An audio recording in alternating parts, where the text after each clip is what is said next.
after hours. The bead itself was carefully wrapped in tissue paper within a clear polythene bag.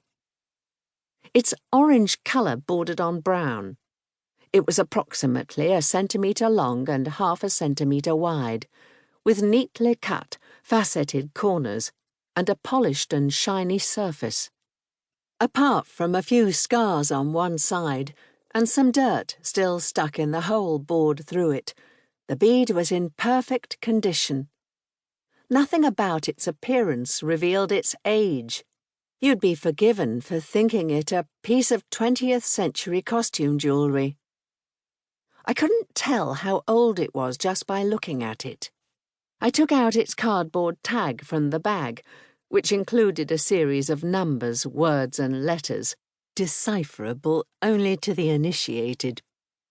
On an archaeological excavation, every single object is meticulously recorded, its context documented with military precision, so that its final circumstances can be reconstructed decades or even centuries later. 29th August 1982.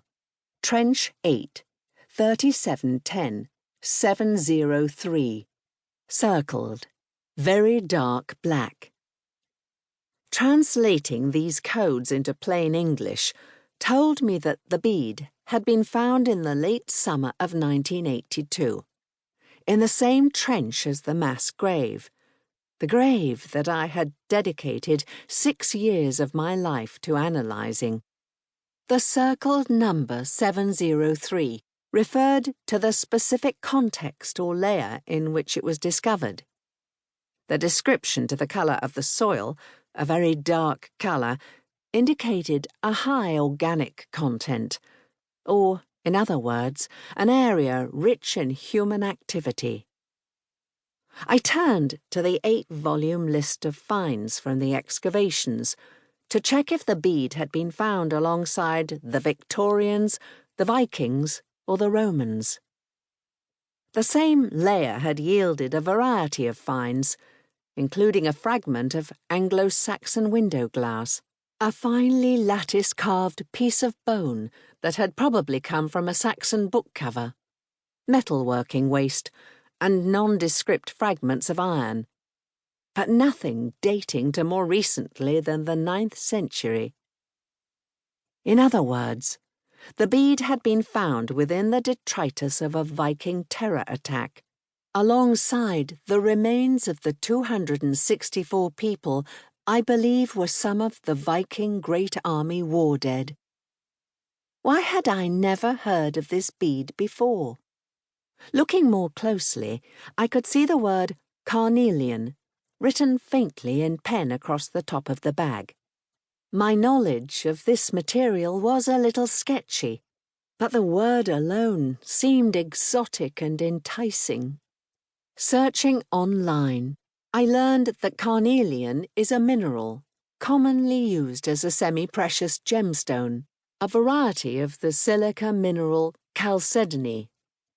It had been fashionable among Vikings in the late 9th and early 10th centuries, but would originally have come from India or the areas that are now Iran and Iraq. As such, beads like this provide evidence of contact with the Islamic Caliphate and the trading routes that formed part of the Silk Roads, the ancient trading networks that stretched like spidery veins across large parts of Asia and Central Europe. This was a world I knew little of, but one that felt deeply alluring.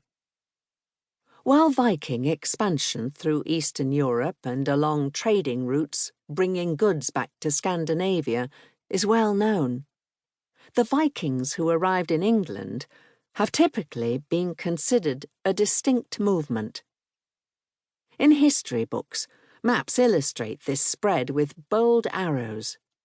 Eastwards from Sweden, westwards from Denmark and Norway. Repton was no different. The accepted interpretation of the bones that I'd been working on seemed to fit neatly into the traditional Viking Age narrative.